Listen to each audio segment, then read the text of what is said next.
Bismillah, alhamdulillahi wa kafa, wassalatu wassalamu ala rasulil mujtaba Sayyidina wa habibina wa syafi'ina wa maulana Muhammadinil Mustafa wa ala alihi wa ashabihi wa dhurriyatihi wa kulli man ittaba'al huda. Asyhadu an la ilaha illallah wahdahu la syarika lah wa asyhadu anna Muhammadan abduhu wa rasuluh la nabiyya ba'dah. Thumma uhayyikum bi tahiyatil islamiyyah, tahiyatin thayyibatin mubarakah, tahiyati min indillahi tahiyati ahlil jannah. Assalamualaikum warahmatullahi wabarakatuh. Puji syukur kehadirat Allah Subhanahu wa taala atas limpahan karunia-Nya. Allah menghimpun kita di dalam majelis ilmu. Mudah-mudahan setiap langkah yang kita tempuh menuju ke tempat ini menjadi pemudah jalan kita semua menuju ke surga. Dan duduk kita semua semoga termasuk taman di antara taman-taman surga, tempat Allah Subhanahu wa ta'ala mencurah-curahkan rahmatnya, menaungkan sayap-sayap malaikatnya, menurunkan sakinah ke dalam hati kita, dan menyebut-nyebut nama kita semua dengan bangga pada makhluk-makhluk mulia yang ada di sisinya. Hadirin semuanya yang dirahmati oleh Allah Subhanahu wa ta'ala. Sebenarnya syukur, sabar, dan istighfar itu tidak ada rahasianya. Disebut rahasia karena barangkali kita belum tahu. Allah dan Rasulnya Sallallahu Alaihi Wasallam telah memberikan kepada kita penjelasan atas ketiga perkara ini sebagai satu senjatanya orang mukmin menghadapi berbagai ujian di dalam kehidupan. Mulanya adalah iman. Maka Nabi Sallallahu Alaihi Wasallam bersabda, ajaban li amril mu'min kana kullu amrihi khair. Menakjubkan urusan orang beriman karena semua urusannya itu kebaikan. Ini diriwayatkan oleh Imam Muslim rahimahullah taala, ajaban li amril mu'min kana kullu amrihi khair. Menakjubkan orang beriman karena semua urusannya kebaikan. Dan ini tidak terjadi kecuali kepada orang yang beriman. Maknanya ini tidak terjadi kecuali disebabkan karena iman. Apa yang menakjubkan dari urusannya orang beriman? Yang pertama, jika dia mendapatkan nikmat dari Allah Subhanahu wa ta'ala, maka dia bersyukur, sehingga syukur itu menjadi kebaikan baginya. Dan apabila dia mendapatkan musibah dari Allah Subhanahu wa ta'ala, dia bersabar, maka kesabaran itu menjadi baik baginya. Demikian pula orang mukmin itu menakjubkan urusannya karena ketika dia beribadah kepada Allah, maka dengan keikhlasan dia sampai kepada keridhaan Allah.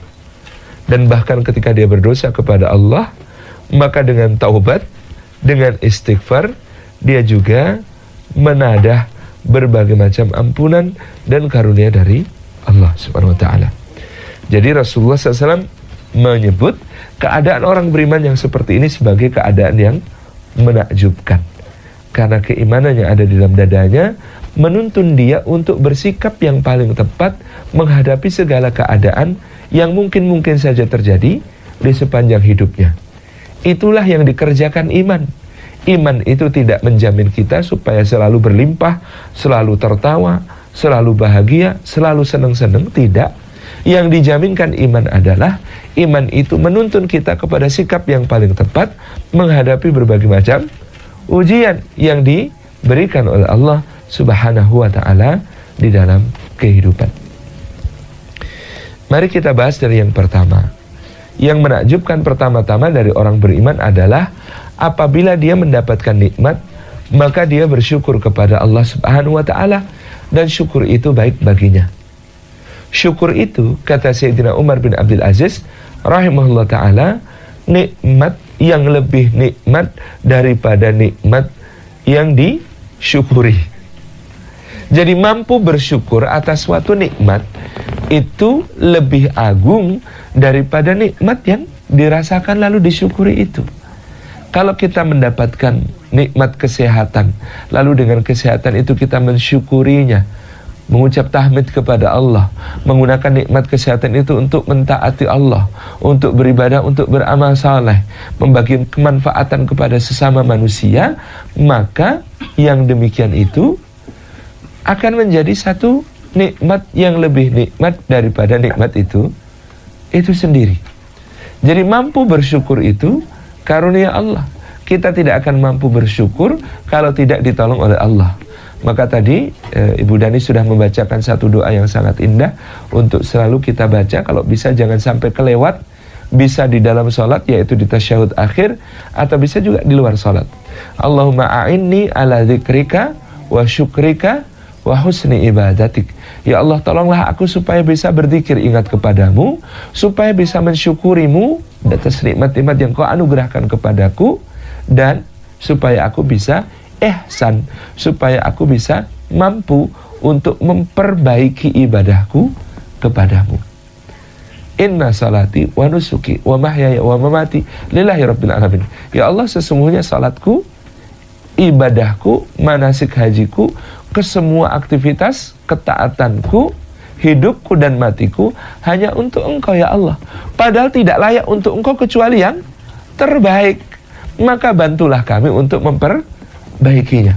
Jadi ibadah itu Allah Subhanahu wa taala meminta ahsanu amala, amal yang terbaik. Oleh karena itu, kita lihat para nabi dan rasul di dalam Al-Qur'anul Karim banyak memohon kepada Allah supaya ditolong untuk mampu bersyukur, mampu taat, mampu beramal saleh, mampu melakukan berbagai macam ibadah ketaatan.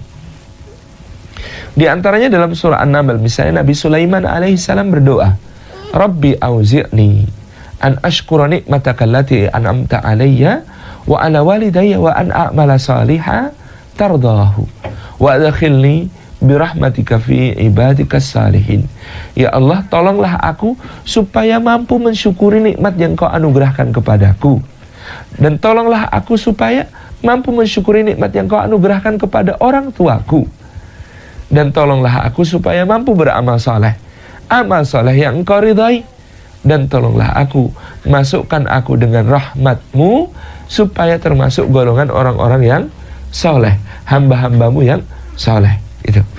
Jadi ini ibu-ibu yang dirahmati oleh Allah Subhanahu wa taala, bahwasanya syukur kita ini adalah sesuatu yang sangat bernilai, sangat berharga. Orang kalau bersyukur, maka Allah menjanjikan kepadanya dalam surah Ibrahim ayat yang ke-7, A'udzubillahi minasyaitonirrajim, wa id ta'adzana rabbukum la in syakartum la azidannakum. Dan ingatlah ketika Allah Subhanahu wa taala mempermaklumkan, mengumumkan kepada seluruh alam semesta, barang siapa yang bersyukur kepada Allah, jika dia bersyukur kepada Allah, la azidannakum, maka sungguh aku, kata Allah, pasti akan menambahkan nikmat itu kepada kalian.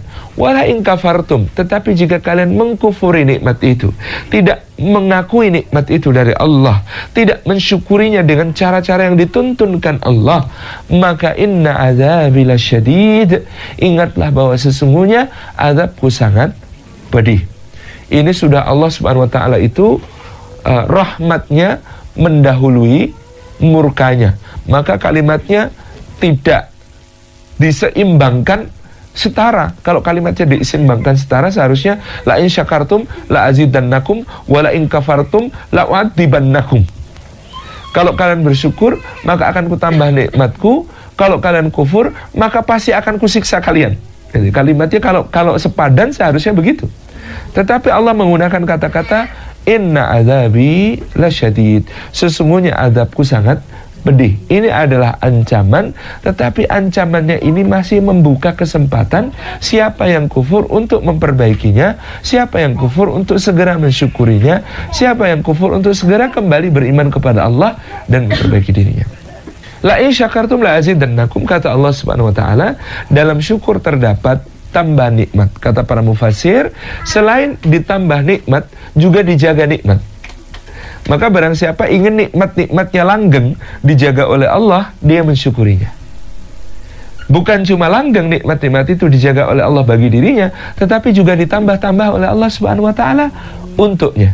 Ini yang menjadi rahasia syukur kepada Allah Subhanahu wa taala. Ibu-ibu yang dirahmati Allah, di Taman Laut Bunaken pada suatu hari ada orang hendak menyelam. Dia sudah menyewa alat-alat selam. Alat-alat selam ini sewanya mahal, dari baju selam yang terbaik, kemudian tabung oksigen yang terbaik, maskernya yang terbaik, kemudian sampai kacamata selamnya yang paling bagus, kemudian juga sampai ke torch lampu untuk dahinya juga yang paling bagus, sepatu kataknya yang terbaik. Dia sewa bot terbaik, dia minta diantar guide terbaik. Pergilah dia ke tempat site untuk diving itu, site untuk dia menyelam. Nah, ketika kemudian tiba di tempat menyelam itu, dia kemudian turun ke lokasi di mana dia harus menyelam. Turun dengan badan dijatuhkan ke belakang, pure gitu ya, masuk ke kedalaman 2 meter, 3 meter, Masya Allah, indah sekali pemandangannya. Ada ikan warna-warni, ada ikan clownfish, badut yang nggak terlalu seperti badut sebenarnya. Ada angelfish yang tidak juga seperti malaikat bentuknya gitu ya, tapi warna-warninya sangat indah, dengan terumbu karang yang tersusun begitu rupa, dengan susunan-susunan yang menakjubkan warna-warninya. Ada ikan yang pemberani deket-deket sama dia, ada ikan yang malu-malu bersembunyi di antara sela-sela anemon laut, ada kemudian berbagai macam jenis ikan yang bergerombol, ada juga yang menyendiri. Segala keindahan dipaparkan di hadapannya. Maka dia mengatakan, subhanallah, alhamdulillah, masya Allah, indah sekali, tabarakar rahman, gitu. Sampai kemudian ternyata diajak kejauhan, dia melihat ada orang pakai celana kolor dan kaos oblong saja berada di dalam lautan itu. Dia bilang, hebat, saya kalau nyelam begini harus pakai alat macam-macam, dia cuma pakai celana kolor dan kaos oblong. Maka dia acungkan jempol, tidak cukup 1 jempol, dia acungkan 2 jempol ke arah orang itu. Yang sana membalas dengan lambaian kedua tangan. Lalu setelah puas di situ, dia turun lagi ke kedalaman berikutnya, 5 meter, 6 meter. Masya Allah, makin indah, makin dahsyat. Berbagai jenis ikannya berbeda. Di situ ada teronggok bangkai kapal. Dia masuk ke dalamnya, ternyata jadi sarang ikan yang sangat banyak. Semua keindahan itu luar biasa. Begitu keluar dari bangkai kapal yang karam itu, dia melihat di kejauhan, ternyata si celana kolor dan kaos oblong juga ada di kedalaman itu. Dia bilang, kalau 2 meter, 3 meter naik ke atas ambil udara dekat, ini 6 meter, 7 meter, hebat sekali. Kemudian dia tidak cuma mengacungkan 2 jempol tangan, tapi juga sekaligus jempol kaki gitu. Dia turun lagi ke kedalaman berikutnya, ibu-ibu yang dirahmati Allah, ke kedalaman 12 meter, 13 meter. Masya Allah, ternyata sudah sore, matahari sudah remang-remang, cahayanya masuk, sehingga dia nyalakan torch yang ada di dadinya. Dia nyalakan sekak, begitu menyala, ternyata si celana kolor kaos oblong sudah tepat berdiri di depannya. Tidak tahan dengan penasarannya, dia tarik si celana kolor kaos oblong ini naik ke atas ke permukaan, lalu kemudian setelah membuka maskernya dia bertanya, Mas, kasih tahu dong rahasianya, hebat banget nyelam sampai kedalaman segitu, nggak pakai alat apa-apa. Saya nih loh, sewanya mahal ya Mas. Orang itu menjawab, makasih ya, aku tadi tenggelam. Ibu-ibu yang dirahmati Allah, apa bedanya dan apa persamaannya orang tenggelam dan orang menyelam? Persamaannya orang yang tenggelam dan orang menyelam adalah keduanya sama-sama berada di dalam air. Dan sebenarnya keduanya sama-sama disuguhi pemandangan yang sangat indah oleh Allah Subhanahu wa taala dengan berbagai macam rupa ikan, terumbu karang, dan pemandangan bawah laut yang sangat menakjubkan. Tetapi sangat berbeda keadaannya orang yang tenggelam dan orang yang menyelam. Orang yang menyelam itu menikmati semuanya dengan begitu ketakjuban hati, bersyukur, menyebut-nyebut asma Allah Subhanahu wa ta'ala. Orang menyelam adalah orang yang bersyukur. Sementara orang yang tenggelam sama-sama berada di dalam lautan, tetapi dia tidak bisa menikmati pemandangannya. dia merasakan sakit, dia merasakan kembung, dia merasakan dadanya sesak, dia merasakan paru-parunya pengen jebol. Nggak enak sekali. Maka lautan nikmat Allah ini namanya dunia. Lautan nikmat Allah ini namanya dunia. Wa in ta'uddu nikmatallahi la tuhsuha. Kalau kalian mencoba-coba menghitung nikmat Allah, maka kalian tidak akan pernah bisa menghinggakannya. Coba Bu dihitung nikmatnya Allah sekali-kali saja. Satu nikmat saja. Tutup mata. Dah, nikmat mata itu harganya begitu mahal, sehingga kita tutup mata kita saja kita sudah kehilangan begitu banyak nikmat yang dianugerahkan Allah untuk menghiasi hati kita dengan kebahagiaan dan kegembiraan. Belum lagi kalau jantungnya berhenti sebentar aja gitu. Belum lagi kalau kemudian hidungnya mampet. Belum lagi kalau kemudian telinganya tiba-tiba tuli. Belum lagi kalau kemudian badannya tidak bisa bergerak. Belum lagi kalau tiba-tiba kemudian bibirnya keraket itu apa? Melengket. Nggak bisa ngomong dan lain sebagainya. Begitu banyaknya nikmat Allah. Untungnya kita tidak disuruh menghitung, karena kata Allah kalau menghitung nggak mungkin bisa. Yang ditugaskan kepada kita hanya bersyukur. Bedanya orang tenggelam dan orang menyelam adalah orang menyelam itu ketika dia memasuki lautan nikmat Allah, dia mempersiapkan perangkat-perangkatnya. Dan perangkat utama seseorang memasuki lautan nikmat Allah yang bernama dunia ini adalah keimanan. Dengan keimanan itulah dia bisa bersyukur, melihat segala sesuatu seperti indah adanya, melihat segala sesuatu sebagai nikmat yang sangat agung.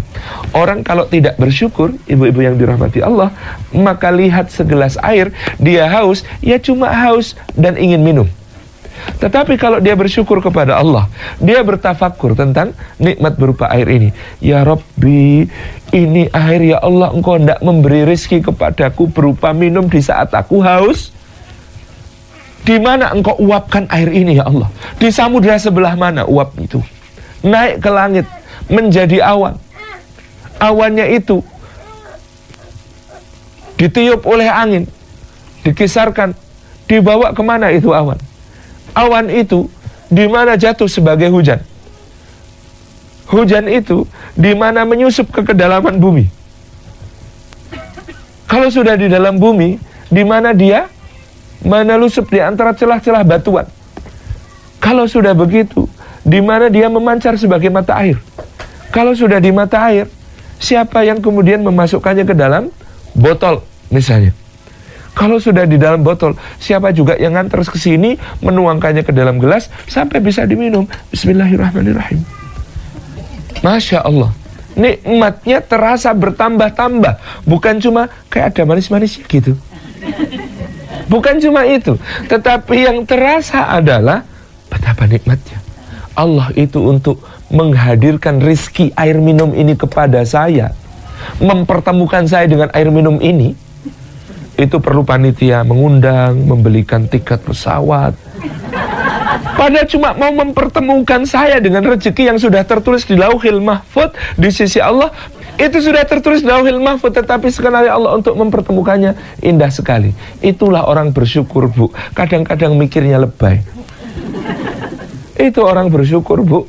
Semua jadi pemandangannya indah sekali. Lihat suami bangun tidur, wajahnya nggak karuan, begitu. Masya Allah, itu kalau mensyukuri, ya Allah, ini dulu siapa yang melahirkan? Kok ya bentuknya kayak begini? Tapi disyukuri itu begitu indah, jadi begitu indah.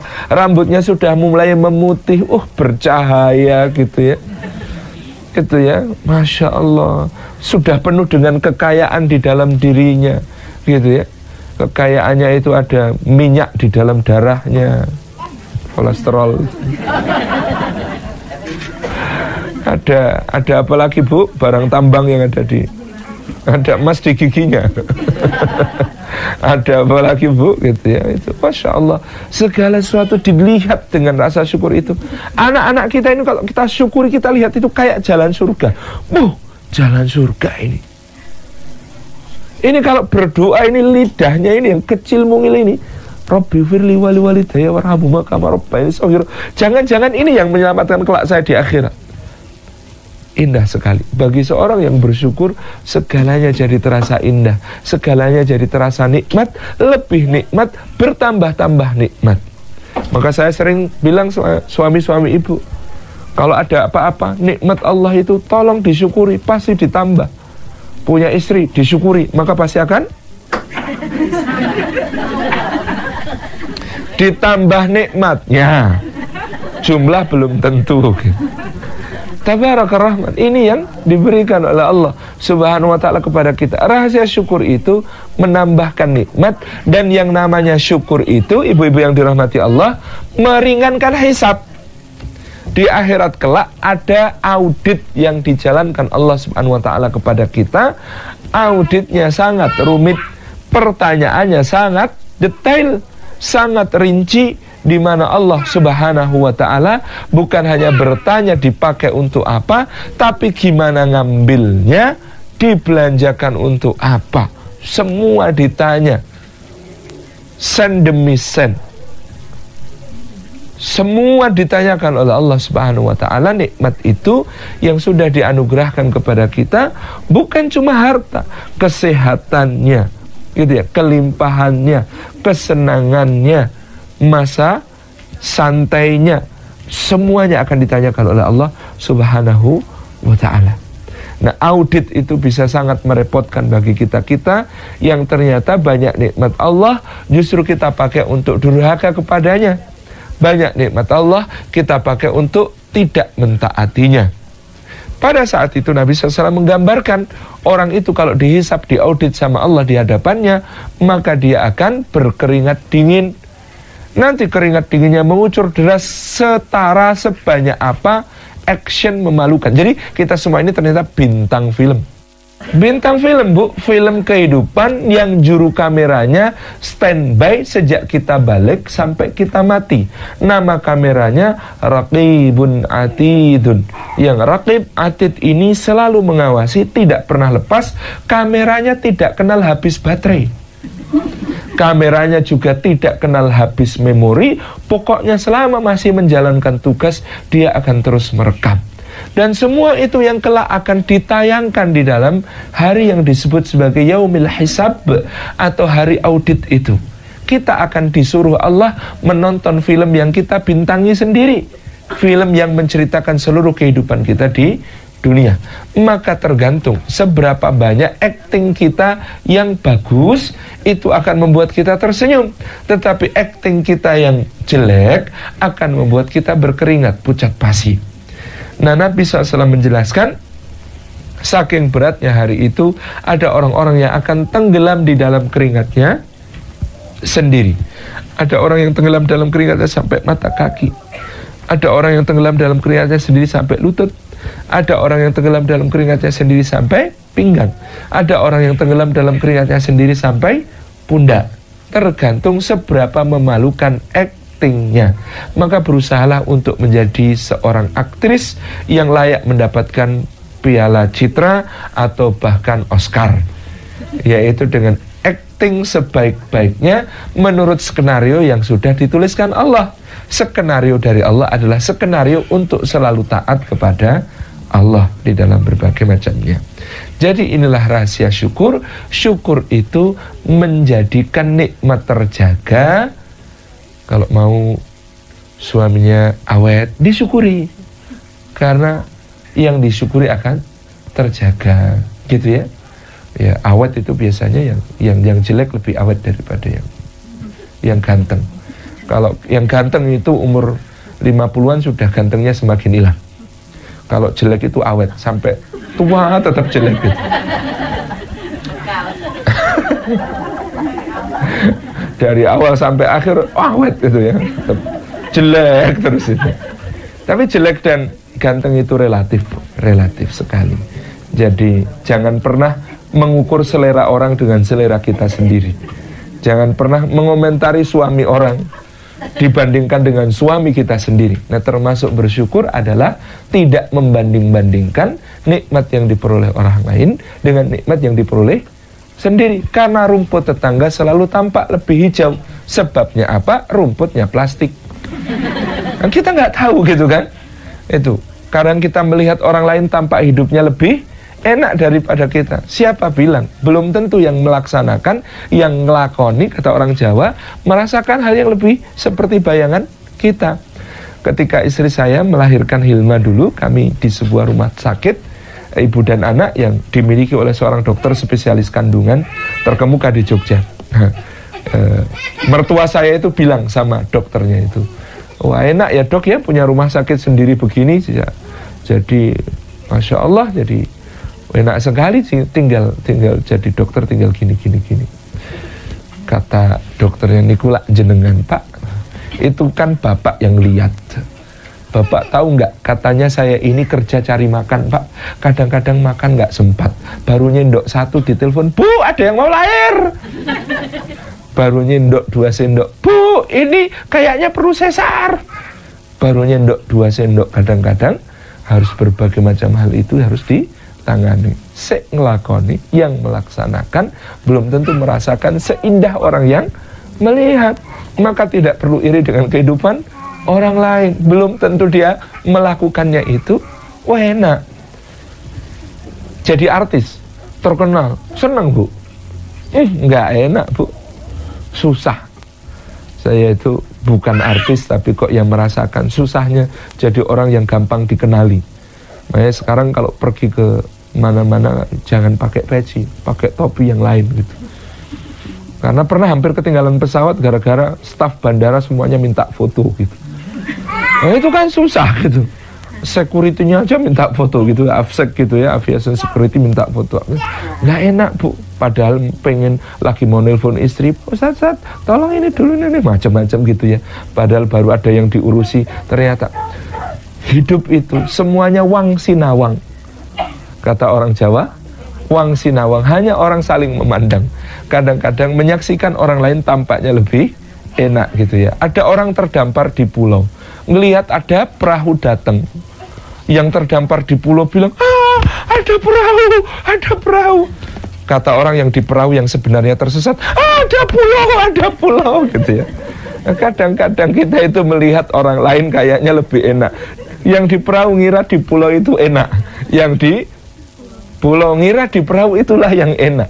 Itu karena kemudian kita kadang-kadang memperbandingkan, suka ngelihat yang lebih gitu ya, yang kemudian tidak ada dalam jangkauan kita gitu ya. Jadi ibu-ibu yang dirahmati oleh Allah, ini bersyukur gitu ya. Maka bersyukurlah sampai pada level seperti orang Madura bersyukur gitu ya. Orang bersyukur itu memandang segalanya begitu indah, diperbandingkan begitu indah. Ada pedagang semangka, ternyata pedagang semangkanya orang Madura, orang Madura. Dia beli, ibu-ibu itu, bu semangka bu, dijamin merah bu, wena bu. Dibelilah semangka itu, baru mau diambil, kejatuh bu, pecah. Kata si ibu, loh semangkanya putih gini loh mas, sampean ibu saya. Loh enggak bu, ibu saja kalau jatuh pucat, apalagi semangka saya.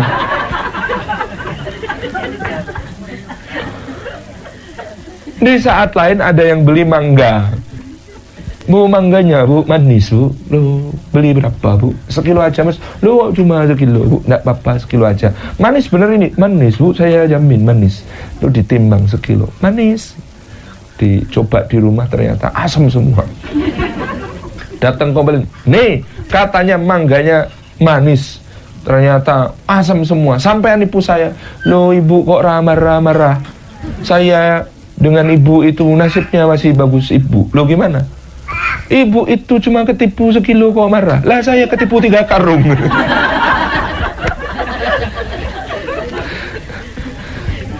Jadi pandai-pandailah bersyukur gitu ya. Masya Allah tabarakallah rahman. Melihat kadang sesuatu dari sudut pandang orang lain juga penting gitu ya. Ini syukur. Syukur itu apa rukun syukur? Nah ini yang penting. Rukunnya syukur, 1, memuji pemberi nikmat. Rukunnya syukur itu 1, memuji pemberi nikmat. Dengan bertahmid, dengan bertasyik, alhamdulillah, masya Allah, la quwata illa billah, gitu ya. Termasuk mensyukuri nikmat ini menjaga yang dianugerahkan kepada kita. Contoh, ibu-ibu mungkin pernah mendengar pembahasan tentang ain. Apa itu ain? Ain itu mata yang dengki. Jadi kalau kita kemudian memiliki nikmat yang kemudian dipuji orang, jawablah dengan masya Allah, la quwwata illa billah. Karena inilah yang menjadi penangkal ain. Masya Allah, tabarakallah, atau masya Allah, la quwwata illa billah. Apa itu ain? Ain itu bukan berarti orang itu punya kekuatan di mata yang kalau melihat kemudian menjadikan kecelakaan, keburukan bagi kita. Enggak. Tetapi ain itu kadang-kadang adalah bertemunya kedengkian dengan doa pas mustajab.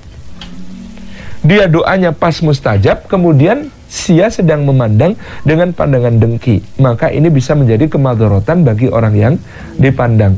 Jadi bukan karena dia punya kekuatan, tidak mungkin dia melakukan itu tanpa izin Allah Subhanahu wa ta'ala. Tetapi yang disebut ain itu kayak cerita di surah Al-Kahfi. Ada dua pemilik kebun, yang satu kebunnya besar, yang satu kebunnya cuma sempit. Yang pemilik kebun besar ngejek-ngejek kepada si pemilik kebun yang sempit. Akhirnya si pemilik kebun yang sempit itu kemudian marah, tersinggung, merasa terdolimi, kemudian mengucapkan sesuatu yang buruk tentang kebunnya orang yang lebih luas itu. Akhirnya kebun yang luas itu ditimpa bencana. Itu karena ketemu antara dua hal, yaitu mata dengki sekaligus juga doanya terkabul, doanya diijabah. Orang doanya diijabah sebabnya macam-macam. Mungkin karena dia lagi puasa, mungkin karena dia lagi memang dalam keadaan terdolimi misalnya, madlum, atau dia lagi musafir kayak saya, bepergian, itu bagian dari fasilitas doa mustajabah gitu. Nah, doa mustajab sebabnya macam-macam, tapi mata yang dengki ini juga menjadi bahaya. Maka ucapkan masya Allah, la quwata illa billah. Alhamdulillah, kalau anak kita dipuji, ganteng banget ya, alhamdulillah, masya Allah, la quwata illa billah. Jadi kita kembalikan semua nikmat itu kepada Allah Subhanahu wa ta'ala. Ini rukun pertama syukur, memuji yang memberi nikmat. Yang kedua, rukun syukur adalah menggunakan nikmat itu untuk jalan yang diridhoi pemberi nikmat. Menggunakan nikmat itu pada hal-hal yang diridhoi oleh pemberi nikmat, yaitu Allah. Jadi syukur itu tandanya kita mensyukuri satu nikmat. Nikmat itu digunakan untuk ketaatan.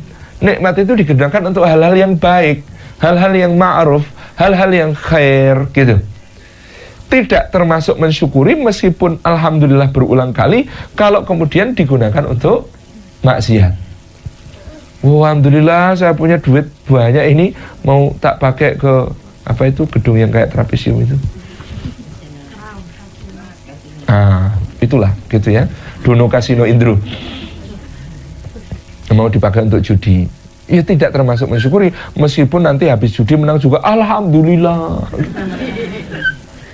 Gitu. Wah, ini alhamdulillah ini dapat untung banyak, mau saya belikan minum-minuman untuk merayakan. Nah, tidak termasuk mensyukuri kalau tidak digunakan di tempat ketaatan. Jadi pertama menyebut pemberi nikmat, yang kedua menggunakannya untuk yang diridhai oleh pemberi nikmat, yang ketiga wa amma bi nikmati rabbika fahaddits, tahaddus bi nikmah, dengan membawa nikmat itu supaya bermanfaat bagi orang banyak. Itu ya, nikmat diberi rumah, rumahnya luas, tawarkan terus, pengajian kapan? Di rumah saya, gitu. Bu, pengajian Selasa Kliwon di rumah saya, pengajian Rabu Wage di rumah saya, pengajian Jumat Pahing di rumah saya, pengajian Minggu Legi di rumah saya gitu ya, pengajian pokoknya arisan RT di rumah saya, RW di rumah saya, dasawisma di rumah saya gitu ya. Pokoknya semua yang baik-baik bisa digunakan di rumah saya. Mobil saya, mau pada berangkat pengajian, bareng-bareng ya saya hampiri semua. Mau pada jenguk orang sakit rumah sakit, tak hampiri aja, tetap siaga di rumah aja, ngumpul ya. Mau untuk macam-macam, semuanya ini bisa menjadi kebaikan-kebaikan besar.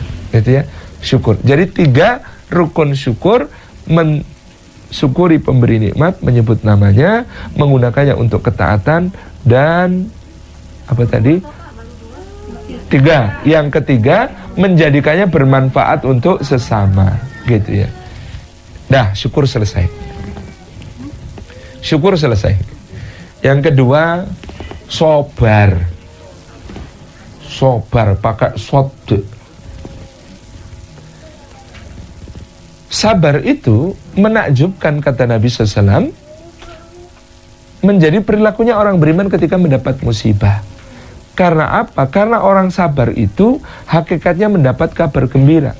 Di mana? Di ayat tentang musibah. وَلَنَبْلُوَنَّكُمْ بِشَيْءٍ مِّنَ الْخَوْفِ وَالْجُوعِ وَنَقْصٍ مِّنَ الْأَمْوَالِ وَالْأَنْفُسِ وَالثَّمَرَاتِ وَبَشِّرِ الصَّابِرِينَ. Dan pasti, kata Allah, وَلَنَبْلُوَنَّكُمْ, wazan layaf alanna dalam bahasa Arab meniscayakan wawu di depannya itu bukan wawu atof, bukan wawu penyambung yang berarti dan, tetapi wawu qasam, wawu sumpah yang berarti demi.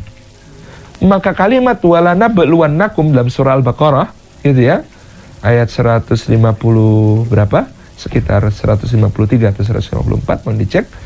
Itu bermakna bahwa walana beluannakum, demi pasti akan kami timpakan bala ujian kepada kalian. 155. Akan kami timpakan bala ujian kepada kalian. Jadi sumpah. Sumpah itu kira-kira kalau Allah bersumpah pasti dilakukan enggak? Pasti. Berarti yang namanya ujian di dalam kehidupan itu pasti. Balak bencana di dalam ujian itu, hidup itu pasti. Karena ahasibannasu ayutraku ayaqulu amanna wa hum la yuftanun. Di dalam surah Al-Ankabut ayat kedua Allah mengatakan, apakah manusia mengira mereka akan dibiarkan saja sudah mengatakan saya beriman lalu tidak diuji lagi? Enggak, kata Allah, kami pasti akan menguji mereka sampai kami mengetahui manakah orang yang imannya jujur, imannya betul-betul, imannya serius, dengan yang hanya main-main, dengan yang hanya pura-pura. Nah, Allah memberikan bala ujian itu, maka di sana bisyai'in, dengan sesuatu. Kalau sesuatu, maka berarti banyak apa sedikit? Sesuatu itu banyak apa sedikit? Kalau dalam bahasa Arab, syai' itu artinya sedikit. Ujian itu cuma sedikit, bisyai'in, dengan sesuatu. Nah, ini sesuatunya yang di sini ini maknanya sedikit, bisyai'in, dengan sedikit, minal khaufi, dari rasa takut. Pernah diuji dengan rasa takut, Bu? Takut apa? Khawatir, takut miskin, takut susah, takut sakit, takut jatuh, takut apa lagi, Bu?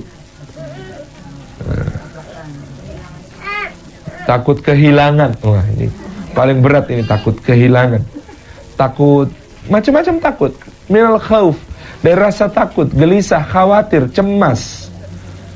Itu ujian dari Allah. Maka tidaklah seorang mukmin merasakan takut, gelisah, khawatir, cemas gitu ya, kecuali dia bersabar atas itu. Pahala terus, Bu. Walju, dan rasa lapar. Pernah diuji dengan rasa lapar? Sekarang lapar, Bu? Ya Allah. Jadi gak enak saya pengajiannya gitu kan. Kita segera akhiri ya. Diuji dengan rasa lapar oleh Allah Subhanahu wa ta'ala. Makna rasa lapar seluruh kekurangan. Nah, kadang-kadang kita ini sudah makan tapi tetap merasa lapar. Kenapa? Karena kemudian kita merasa kurang, merasa ada sesuatu yang kemudian mengganjal hati kita, yang bikin lebih lapar daripada lapar yang sebenarnya gitu. Walju, dan rasa lapar. Juga rasa lapar ketika berpuasa. Tabarak Rahman. Wa naqsim minal amwal, dan berkurangnya harta. Pernah merasakan ya, harta berkurang, tabungan kok ya, itu ada buku endingnya sedih gitu ya. Lagi baca apa, Bu? Baca buku, Pak, lo kok nangis, endingnya sedih banget. Buku apa toh? Buku tabungan gitu. Naqsim minal amwal, berkurang harta karena berbagai sebab, musibah dan lain sebagainya. Kita mengalami itu. Wal anfus, dan berkurangnya jiwa. Mana berkurangnya jiwa, kita ditinggalkan orang-orang yang kita cintai, gitu ya. ditinggalkan dengan meninggal maupun ditinggalkan di dalam hidup ini, gitu ya, sama-sama hidup tapi ditinggalkan, gitu ya. Wassamarat wal anfus, kehilangan orang-orang yang kita kasih. Wassamarat, dan kehilangan juga buah-buahan. Makna kehilangan buah-buahan adalah panennya meleset, antara yang ditanam dengan yang dituai tidak sesuai harapan. Itu namanya wassamarat. Jadi kita kadang-kadang investasi ternyata enggak keluar, enggak menghasilkan sesuatu, apalagi bodong gitu. Itu subhanallah ya, segala macamnya. Kita di Indonesia juga sedih, banyak dananya kaum muslimin di atas namakan mau untuk umrah, ternyata dipakai untuk hal-hal yang sangat tidak pada tempatnya. Subhanallah. Ini semuanya ujian dari Allah Subhanahu wa taala.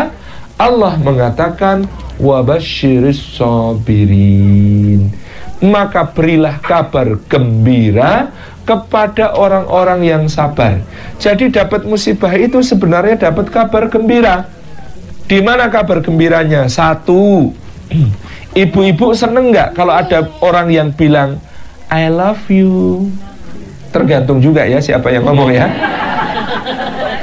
Saya waktu di Aberdeen pagi-pagi jalan-jalan gitu ya, kok ya yang nyapa itu nenek-nenek, hello sweet. Nah, kan tergantung siapa yang mengatakan juga. Tetapi pada umumnya dicintai itu satu hal yang sangat indah. I love you. Orang mengatakan mencintai kita. Bagaimana orang yang sabar itu tidak berbahagia karena yang mengatakan I love you adalah wallahu yuhibbus sabirin. Allah cinta kepada orang-orang yang sabar. Ini jaminan lu. Orang sabar itu dicintai Allah Subhanahu wa ta'ala. Jadi yang pertama, rahasianya sabar itu, kenapa dia disebut kabar gembira? Karena ada yang cinta sama dia, yaitu Allah. Yang kedua, ibu-ibu yang dirahmati Allah, seneng gak kita kalau ada yang bilang sama kita, aku akan selalu bersamamu, aku tidak akan pernah meninggalkanmu, aku akan selalu di sisimu. Seneng gak bu? Seneng, tergantung juga ya. Selalu di sisimu tapi gangguin gitu. Tapi bagaimana orang yang sabar tidak bahagia ketika yang mengatakan aku akan selalu di sisimu adalah innallaha ma'as sabirin. Sesungguhnya Allah bersama orang-orang yang sabar. Gak pernah meninggalkan orang yang sabar. Yang ketiga, ibu-ibu ada yang bekerja? Ada. Seneng gak bu bekerja di tempat yang gajinya unlimited? Gajian, siap, mau ambil gaji itu ambil di gudang, emasnya sak gudang itu terserah mau bawa berapapun sak kuatmu. Atau kemudian dicodorin cek, ini ceknya untuk gajimu. Lu kok panjang banget ini, nggak putus-putus. Iya, wong kamu terserah mau ngisi berapa di cek itu dan panjangnya tidak terbatas. Oh ya wis, tak isi angka 9 semua, 9. Semuanya biar optimal gitu ya. Karena angka paling besar 9 itu banyak. Seneng nggak bu pekerja di tempat yang gajinya unlimited? Maka berbahagialah orang yang sabar, karena Allah mengatakan tentang orang yang sabar, wa innama yuwaffas sabiruna ajrahum bighairi hisab. Orang sabar itu ajarnya itu balasannya, ajarnya itu upahnya, gajinya itu disempurnakan, yuwaffa bighairi hisab, tanpa batas. Amal yang disebut Allah pahalanya tanpa batas itu adalah sabar. Maka sabar itu karena pahalanya tidak ada batasnya, sabar itu juga tidak ada batasnya. Tapi boleh dipilih bentuknya. Sabar itu tidak ada batasnya, tapi boleh dipilih bentuknya. Saya tahun 2004 tanggal 20 Juli ngelamar calon istri. Nah, jawaban calon mertua waktu itu adalah lamaran diterima, tapi mohon nunggu 2 atau 3 tahun lagi supaya sama-sama selesai kuliahnya dulu. Nah, waktu itu karena saya sedang minan nekatin, termasuk orang-orang yang nekat gitu ya. Saya katakan, Pak, sabar itu ada pilihan-pilihannya. Saya bisa milih sabar dengan nunggu 2 atau 3 tahun putri Bapak itu. Tapi itu kayaknya lebih berat daripada sabar dalam lain. Apa itu sabar dalam bentuk yang lain? Nak, saya tak pamit sekarang, tak cari yang lain, Pak. Mau ngawur gitu kan. Enggak lah, bercanda Pak. Yang penting kalau memang saya ini urusannya segera menikah. Hukum nikah untuk saya itu sudah deket-deket wajib, Pak. Sudah berpenghasilan, godaan di mana-mana gitu ya. Saya takut jatuh ke maksiat ya, Pak. Ya kalau diizinkan, saya melamar putri Bapak. Kalau enggak, mohon doa restu. Siapa tahu memang jodoh saya yang tertulis di Lauhil Mahfud namanya bukan Dwi Indah Ratnawati binti Haji Muhammad Samidi. Terus dipikir, memangnya kapan maunya? Oh, dari Jogja ke sini tersesat-sesat karena petanya peta buta, Pak. Itu saya sudah menghafalkan lafadz ijab kabul bahasa Jawa, bahasa Indonesia, bahasa Arab. Sekarang saya siap. Loh, ya jangan sekarang, kan perlu persiapan. Akhirnya disepakati sebulan kemudian nikah. Karena apa? Sabar itu ada bentuknya yang bisa dipilih. Nunggu 2 atau 3 tahun itu juga namanya sabar. Tapi kayaknya saya nggak kuat. Godaannya sudah definitif, cantik sih. Nanti kalau ada apa-apa yang diinginkan, bagaimana? Terjadi hal-hal yang diinginkan, bagaimana? Bukan tidak diinginkan. Oh, memang pengen gitu kan. Nah, makanya lebih baik Pak tak cari yang lain kalau memang bukan di sini. Saya juga takut Pak dapat godaan sisi lain. Loh, godaan sisi lain itu gimana? Sudah ngelamar putri Bapak disuruh nunggu 2 atau 3 tahun, ternyata nanti saya ketemu yang lebih baik.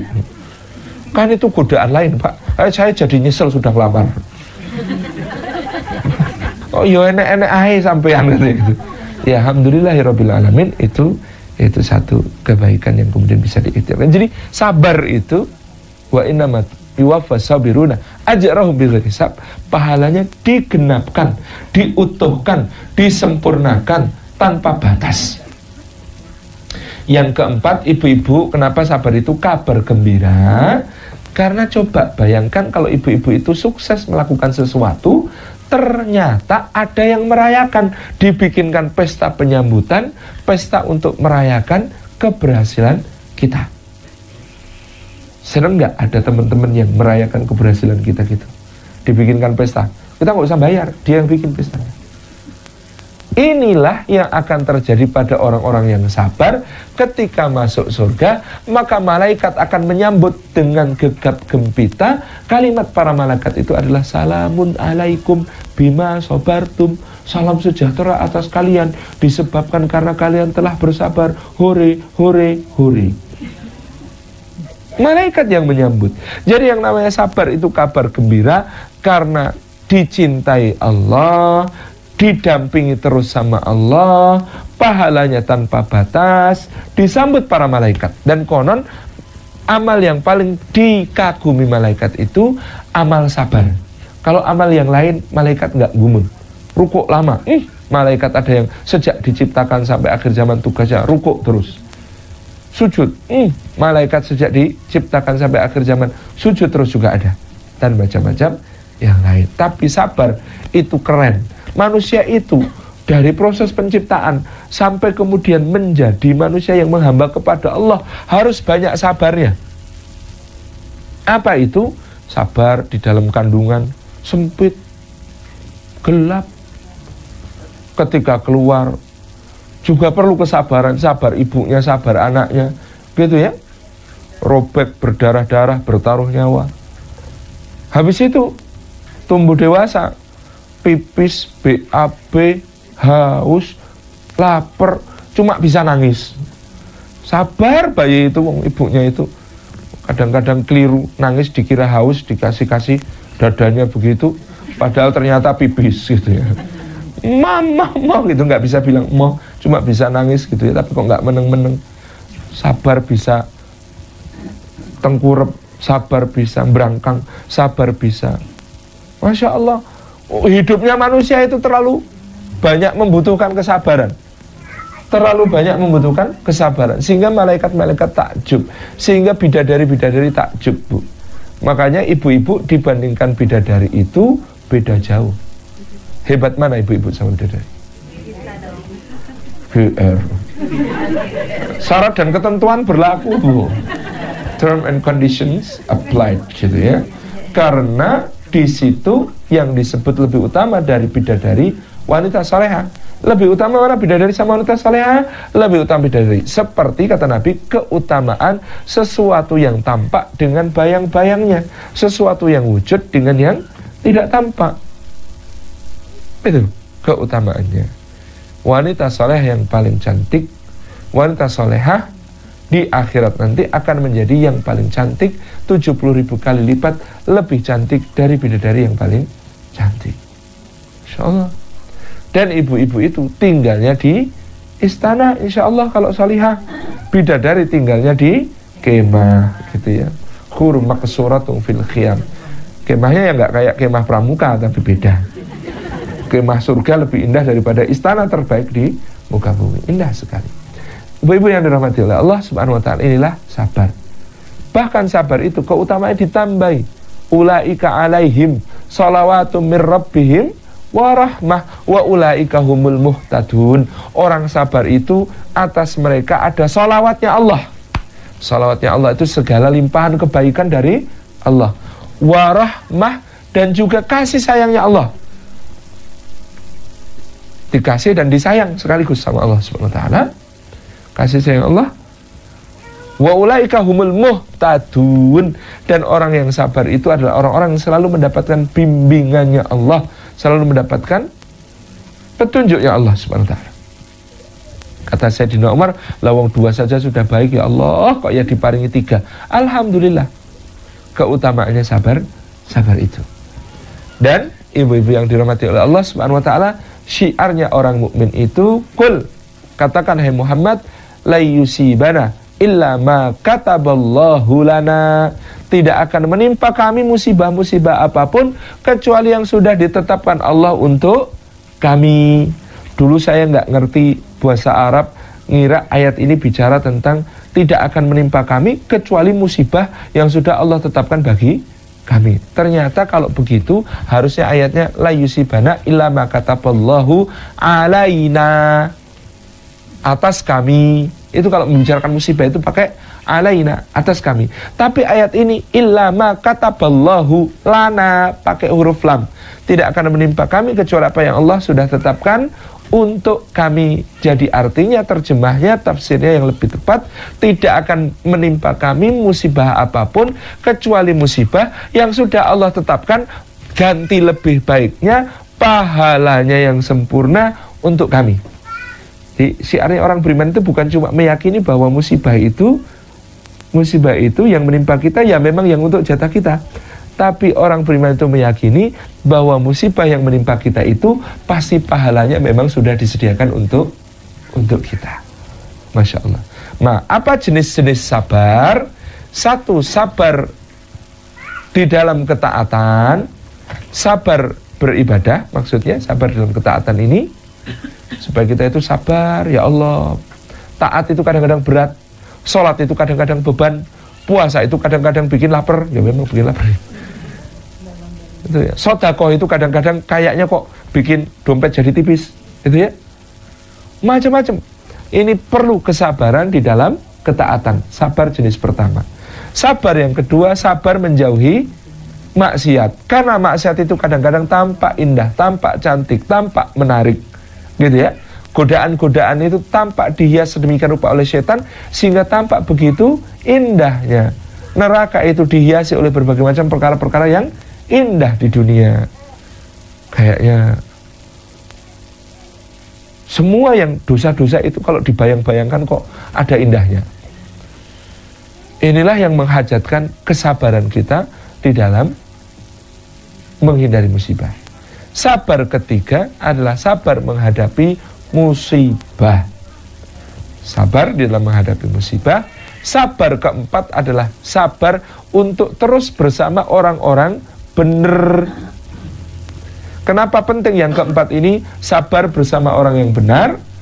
Wasbir nafsaka ma'alladina yad'una rabbahum bil ghadati wal asi yuriduna wajhah.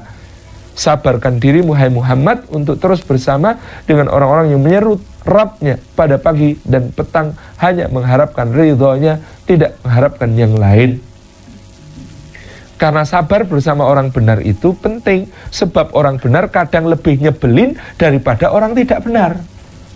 Kalau orang tidak benar, kita mau berbuat jelek, mau berbuat maksiat, mengikuti hawa nafsu, senang-senang, having fun, pokoknya hidup itu cuma senang-senang terus, dia mendukung kita. Tapi kalau orang benar, itu resek, suka mencampuri urusan kita, suka ngasih nasihat tanpa diminta. Maka kita ini diperintahkan sabar juga bersama orang-orang yang benar. Karena orang-orang benar itu kadang-kadang jengkelin, tapi jengkelinnya demi kebaikan kita. Dia mengingatkan kalau kita salah, kalau kita alpa, kalau kita lalai. Dia meluruskan kalau kita bengkok. Dia kemudian membetulkan kalau kita keliru. Ini orang benar. Kalau kita punya sahabat, teman, itu sukanya kasih nasihat di jalan yang benar, itu ya disabar-sabarkan dulu. Mau nasihat itu permata. Cara ngasih orang nasihat kepada kita itu macam-macam. Ada permata itu digenggam ke tangan kita sambil salaman, terima ya Jeng, mudah-mudahan manfaat gitu ya. Ada juga permata itu yang kemudian tiba-tiba di anjay jari kita diselipkan ke saku, terima ya Jeng, mudah-mudahan manfaat. Itu nasihat kayak begitu enak nerimanya. Tapi kadang-kadang ada nasihat itu dilakukan, diberikan dengan cara dilempar ke muka kita, blok gitu. Tapi nggak apa-apa, wong permata, ambil permatanya yang penting. Salah sendiri permata kok dilempar gitu ya. Buat kita, hak kita dapat permata. Ada yang diguaplokkan ke wajah, gitu kan. Tapi permata, ambil permatanya, gitu ya. Ini adalah kebaikan. Makanya sabar untuk bersama orang-orang benar. Karena orang benar ini membawa kita ke kedudukan yang sangat tinggi di sisi Allah. Mungkin bahkan kita diselamatkan kelak di akhirat. Karena teman-teman kita yang benar ini cari-cari kita di surga. Kok teman kita yang satu itu belum ada ya? Oh, masih tertahan apa ya? Ya Allah, kami nggak mau masuk surga kalau nggak bersama teman kami yang satu itu. Wong pengajiannya bareng kami, sholat jamaahnya bareng kami, apa-apa bareng kami. Kok ini di surga kok tidak dikumpulin sama kami? Kumpulin ya Allah. Oh ya, diambilkan. Sudah agak gosong-gosong dikit itu. Alhamdulillah gitu. Loh, kamu kok bisa ke sana? Oh ya, aku tuh bener nek cuma nek sama kalian, nek nggak sama kalian itu yo seneng nyicip-nyicip ya nggak bener gitu. Misalnya gitu ya. Tapi ini ada syafaatnya orang-orang benar yang menjadi sahabat kita. Bersamalah orang-orang yang benar. Jadi sabar ada 4. Sabar taat, sabar anti maksiat, sabar menghadapi musibah sama orang benar. Oke, sabar selesai pembahasannya. Oke, terakhir adalah tentang istighfar. Kata ibunda kita Aisyah radhiyallahu anha, tuba liman yajudu fi kitabihi istighfaran katsira. Sangat berbahagia orang yang kelak di akhirat menemukan di dalam kitab catatan amalnya ada istighfar kok banyak. Ada istighfar banyak karena istighfar itu amal yang sangat besar.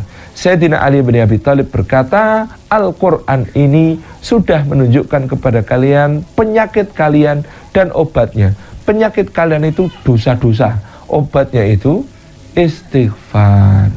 Jadi dosa-dosa kita ini seperti luka, kata Ibnu Qayyim al-Jauziyah. Orang itu kalau banyak banget lukanya, dikhawatirkan mati karena lukanya. Maka luka itu harus disembuhkan segera ketika terluka, yaitu dengan beristighfar, memohon ampun kepada Allah. Inilah istighfar, astagfirullahaladzim. Ibu-ibu itu sangat penting beristighfar kalau merasa berdosa. Tapi lebih-lebih banget pentingnya beristighfar kalau merasa tidak berdosa. Jadi kalau merasa berdosa istighfar, Bu. Kalau merasa tidak berdosa, oh harus dilipat-lipat kalikan itu istighfarnya. Merasa tidak berdosa itu mencurigakan sekali. Hampir tidak mungkin seseorang itu tidak berdosa. Jadi kalau dia merasa tidak berdosa, dia tertipu double. Berdosa tapi kok merasa tidak berdosa. Maka dalam hal ini coba ibu-ibu kalau selesai sholat, dzikir pertama yang dibaca apa? Padahal habis sholat saja dituntunkan, habis itu istighfar, apalagi habis maksiat. Loh, habis sholat saja diistighfari loh.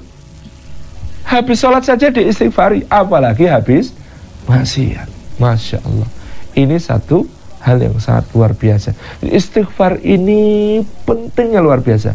Kata Imam Ibnu Rajab Al-Hambali, kalau kalian tidak mampu bersaing dengan orang-orang soleh dalam amal ketaatannya, wah saya saingan sama ahli ibadah yang itu nggak kuat ya. Ahli ibadah yang itu tuh sholatnya qiyamul lail dari ba'da maghrib, ba'da isya sampai subuh. Tiap hari puasa Dawud terus. Oh saya itu nggak bisa ya kayak beliau. Sedekah tiap hari itu $1.000 misalnya, dan lain sebagainya. Oh, terus apa yang harus saya lakukan kalau tidak mampu bersaing dengan orang soleh dalam ibadahnya? Bersainglah dengan orang-orang berdosa dalam istighfarnya. Banyak-banyakan istighfar dengan para pendosa. Bro, sudah istighfar berapa kali? Ayo kita banyak-banyakan, soalnya kita ini sama-sama pendosa. Gitu ya. Maka berlomba-lomba dengan para pendosa untuk beristighfar. Sebab kadang-kadang ada orang yang saking banyaknya beristighfar lupa berdosa. Itu nikmat sekali. Istighfar terus sampai lupa berdosa, nggak sempat bermaksiat karena istighfar terus. Ada orang yang saking sibuknya bermaksiat lupa beristighfar. Naudzubillahi min dzalik. Jadi lebih baik kita ini sibuk istighfar sampai lupa maksiat gitu ya, daripada sebaliknya. Nah, ibu-ibu yang dirahmati oleh Allah Subhanahu wa taala, istighfar ini fadilahnya luar biasa besar. Nabi Nuh saja mengatakan kepada kaumnya dalam surah Nuh, faqul istighfaru rabbakum innahu kana ghaffara. Maka aku katakan kepada kaumku, ya Allah, beristighfarlah kalian, sesungguhnya Allah Rabb kalian itu Maha Pengampun. Yursilis sama'u alaikum midrara. Kalau kalian itu mau bersyukur, maka awan-awan akan diarakkan ke negeri kalian menjadi sumber kesuburan, kemakmuran, kekayaan bagi kalian. Wa yumditkum, dan akan dilipat gandakan oleh Allah harta kalian, anak kalian. Loh, ini kok lucu. Istighfar itu kan merasa berdosa kepada Allah. Kok ganjaran dari istighfar di dunia bisa bertambah kemakmuran, keluhuran, kekayaan semacam ini? Karena kata Nabi SAW, tidak ada yang menyumbat datangnya karunia bagi hamba kecuali dosa-dosanya. Jadi sebenarnya ada banyak jatah Allah, rezeki dari Allah akan turun kepada kita. Mungkin dia terhalang oleh dosa-dosa kita, maka penghalangnya perlu dihilangkan. Dengan cara apa? Dengan banyak beristighfar kepada Allah. Jadi inilah rahasia istighfar. Dia itu membuka pintu-pintu karunia Allah dari sumbatan berupa dosa-dosa kita. Ini tentang istighfar. Satu hari ada Imam Hasan Al-Basri di kota Basrah buka konsultasi. Karena beliau memang setelah sholat Jumat biasanya didatangi orang untuk berkonsultasi berbagai masalah, termasuk masalah-masalah keseharian, dan minta didoakan supaya ditolong Allah. Ada orang pertama datang, ya Imam, saya sudah lama tidak punya anak. Pernikahan kami sudah berumur sekian. Apa nasihat dan amalan yang bisa saya lakukan supaya saya dikaruniai putra oleh Allah? Maka Imam Hasan Al-Basri mengatakan, perbanyak istighfar. Ada orang datang, saya ini sakit sudah lama menaun kok nggak sembuh-sembuh ya Imam. Apa yang harus saya lakukan, amal apa untuk menyembuhkannya, menjadi wasilah kesembuhannya? Kata Imam Hasan Al-Basri, perbanyak istighfar. Datang orang ketika, wahai Imam, saya punya utang banyak sekali, nggak kuat bayar. Tolong saya Imam, amalannya apa supaya kuat bayar utang? Kata Imam Hasan Al-Basri, perbanyak istighfar. Datang lagi, wahai Imam, saya lagi ada masalah sama istri saya, kami cekcok sampai hampir cerai. Ya Imam, amalannya apa supaya kami rukun kembali? Kata Imam Hasan Al-Basri, perbanyak istighfar. Ada orang datang lagi, ya Imam, saya jatuh bangkrut ya Imam. Kemarin saya masih seorang pedagang kaya, tapi sekarang saya tidak punya apa-apa. Maka apa kata Imam Hasan Al-Basri? Perbanyak istighfar. Ada orang datang, wahai Imam, saya ini karirnya diambang kehancuran. Saya sudah jadi seorang prajurit tinggi, tetapi kemudian saya dianggap melakukan pelanggaran, lalu saya dikeluarkan dan saya dipecat dari jabatan tersebut. Apa yang nasihatkan ya Imam? Kata Imam Hasan Al-Basri, perbanyak istighfar. Ada orang datang lagi, mengatakan, aduh ya imam, anak saya kok nakal-nakal, beling-beling, susah dibilangin. Apa yang harus saya lakukan ya imam? Kata Imam Hasan al-Basri, perbanyak istighfar.